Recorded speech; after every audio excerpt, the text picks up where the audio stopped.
मथुरा की कंस के समय में जो अव्यवस्था हुई, भगवान ने शनैः शनैः धीरे धीरे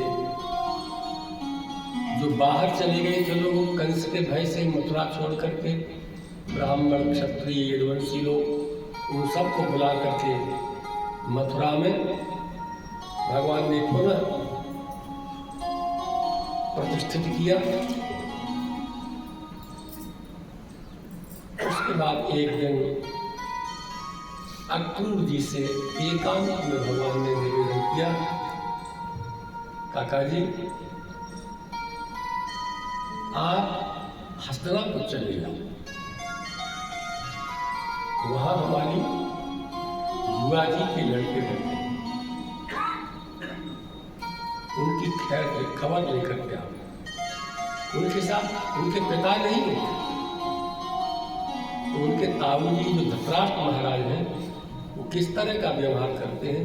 अक्रूर जी गए, कुंती जी से मिले, धृतराष्ट्र से मिले, विदुर जी से मिले, सबसे मिलने के बाद लौट करके निष्कर्ष दिया कि वहाँ पांचों पांडव पुत्रों के साथ न्यायपूर्ण व्यवहार नहीं हो रहा है।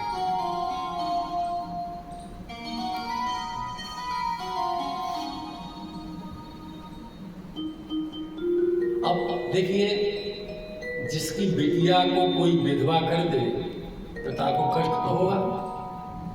कंस के मारे जाने के बाद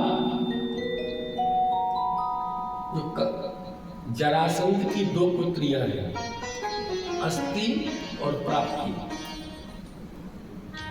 अस्ति माने है,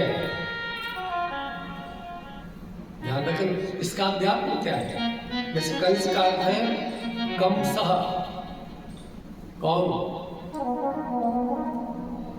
तो पत्नी का नाम है, एक का नाम अस्ति, अस्ति माने है, और जो नहीं है प्राप्ति, ये दो पत्नियां हैं।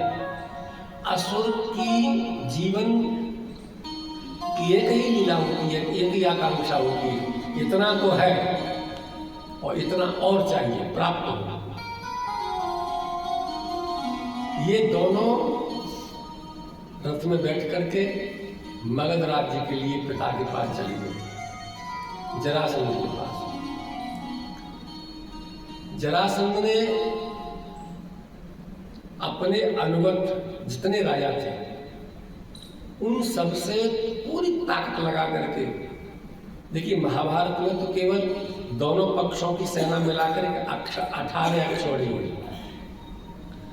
एक अक्षौणी में चतुरंगड़ी सेना होती है, पैदल, घुड़सवार, रथी और गज सेना, ये चारों मिलाकर के उनकी संख्या है।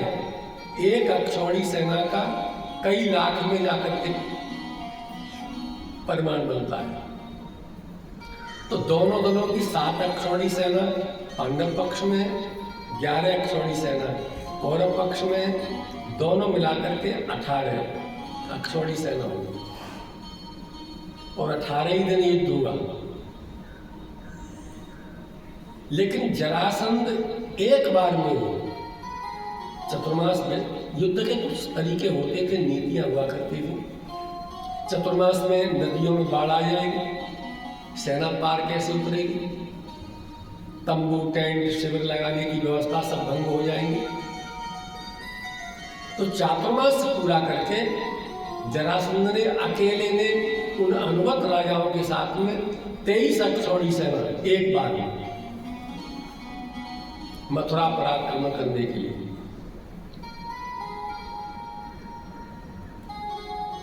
और एक दो बार में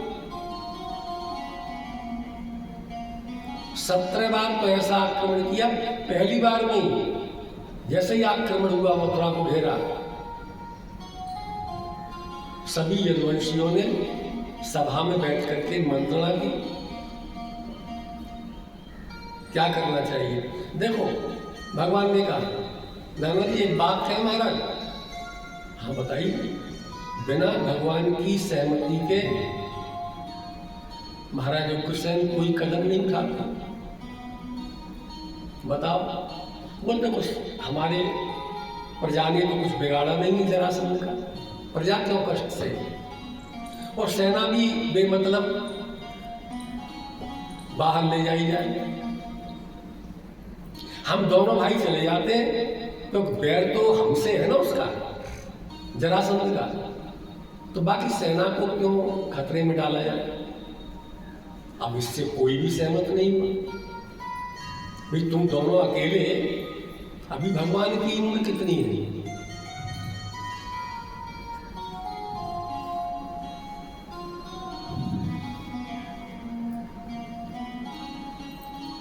और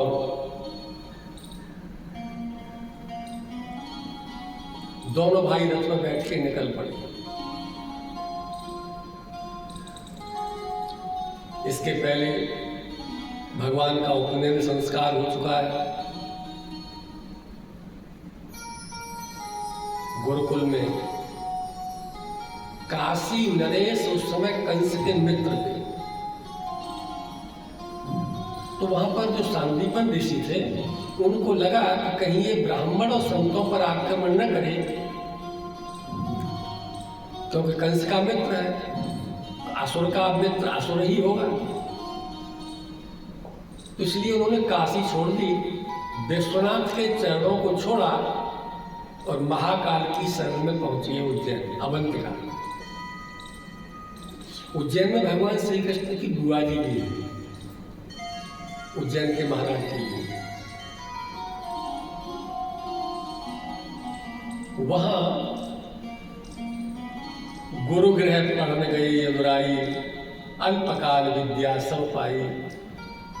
केवल जो विद्या की 64 कलाएं होती हैं, भगवान ने एक एक दिन में एक एक कला को 64 दिन में 64 कलाओं को समझ लिया। सूत्र के तरीके से गुरुदेव पढ़ाते थे, प्रैक्टिकल नहीं, कोई व्याख्या नहीं, सूत्र पढ़ा दिया और भगवान को याद हो गया। वहीं सुदाम से मित्रता हुई और भगवान मथुरा लौटे। जरासंध ने जब आक्रमण किया तो दोनों भाई दो रथ पर बैठ करके पूरी मथुरा का इस तरह से चक्कर लगाते हैं और थोड़े ही समय में 23 अक्षौणी सेना अकेले दोनों भाइयों ने समाप्त कर दी। राजा लोग भाग गए छोड़ करके मैदान और जरासंध रह गया। ये जरासंध के जीवन की पहली पराजय थी। जरासंध हारा नहीं है पूरे जीवन में किसी से भी, तमाम राजाओं से युद्ध में बंदी बनाया, जेल में डाल दिया। पहली बार जरासंध को पराजय का मुख देखना पड़ा। बलराम जी ने पकड़ लिया, मारने के लिए तैयार हुए तो भगवान ने कहा दाऊ ठहरो, इसको मारना नहीं है। दाऊ जी नहीं समझ पाए। भगवान ने कान में कहा कि जब हम तुम दोनों का जो धरती पर अवतरण हुआ है उसका मुख्य उद्देश्य है विनाशाय च दुष्कृताम, दुष्टों का विनाश करना, असुरों का विनाश करना। तो तुम इसको छोड़ दोगे तो ठीक रहेगा, मार दोगे तो हमें इसके जहां जहां असुर लोग निवास कर रहे हैं वहां वहां जा जा करके उनको मारना पड़ेगा। तो बोले इसको छोड़ दो, ये छूट के जाएगा, फिर असुरों की सेना इकट्ठी करके लाएगा, तो यही सबका अंत करते रहेंगे, हमें भागना नहीं पड़ेगा इधर। बलराम जी ने कहा नीति तो ठीक है, जरासंध को छोड़ दिया। जरासंध मन में बड़ा लज्जित होता हुआ आगे गया। वहां उसको भागे हुए राजा सब इकट्ठे मिल गए।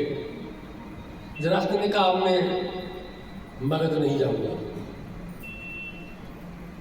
सीधा जाकर के तप करूंगा।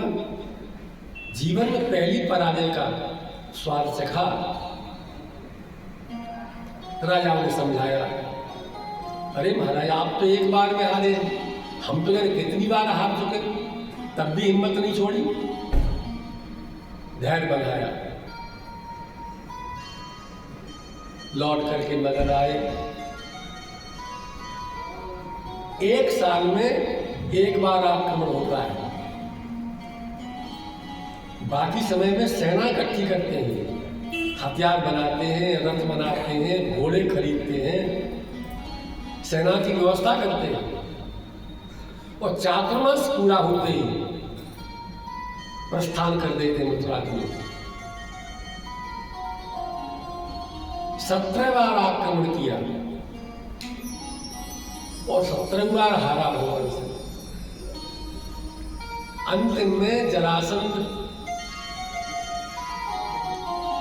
ने ब्राह्मणों से मुहूर्त शोधन के लिए कहा, देखो तुम हर बार ज्योतिष से मुहूर्त निकालते हो और हमारी पराजय होती है,